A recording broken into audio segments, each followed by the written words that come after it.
विमाननगर परिसरातील पबमध्ये बेकायदा पार्टी सुरू आहे। पार्टीवर राज्य उत्पादन शुल्क विभागाने आता कारवाई केली आहे। महिला आणि पुरुषांसह 50 जण ताब्यात घेण्यात आले। अमरजीत सिंग सय्यू यांच्यासह 10 जणांवर आता गुन्हा दाखल झालाय।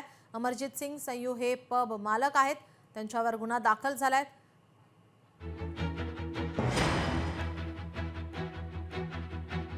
दिनांक 27 डिसेंबर 2025 रोजी पहाटे 5 वाजता अधीक्षकांच्या उपस्थितीमध्ये नॉयर पब विरुद्ध कारवाई करण्यात आलेली आहे। पहाटे 5 वाजेपर्यंत अवैध पद्धतीने हा पब चालू होता। तेथे एकूण 52 जणांविरुद्ध त्यांच्या विरुद्ध कारवाई करण्यात आलेली आहे।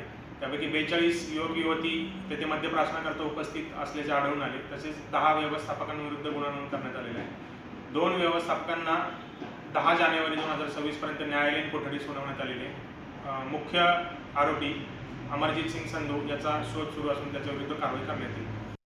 आपले प्रतिनिधी चंद्रशेखर भांगे आपल्यासोबत फोन लाईन वरून जोडलेले, काय अधिकची माहिती?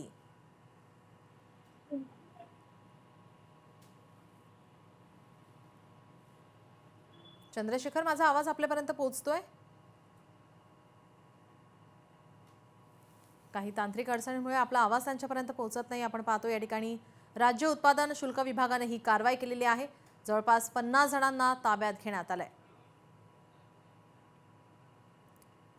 आपले प्रतिनिधी चंद्रशेखर भांगे आपल्यासोबत पुन्हा एकदा फोन लाईन वरून जोडले। चंद्रशेखर, काय अधिकची माहिती?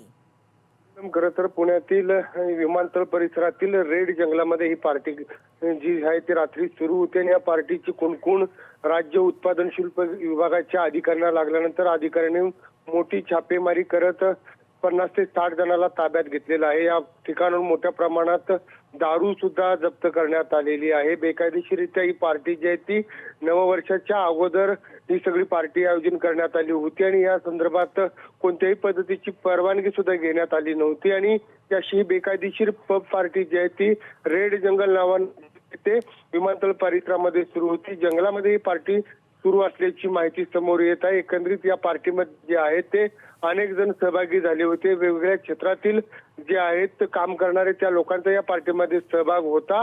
अत्यंत वेगळ्या स्वरूपाची आणि अत्यंत गोपनीय पद्धतीची ही पार्टी। धन्यवाद चंद्रशेखर, आपण दिलेल्या सविस्तर माहितीसाठी।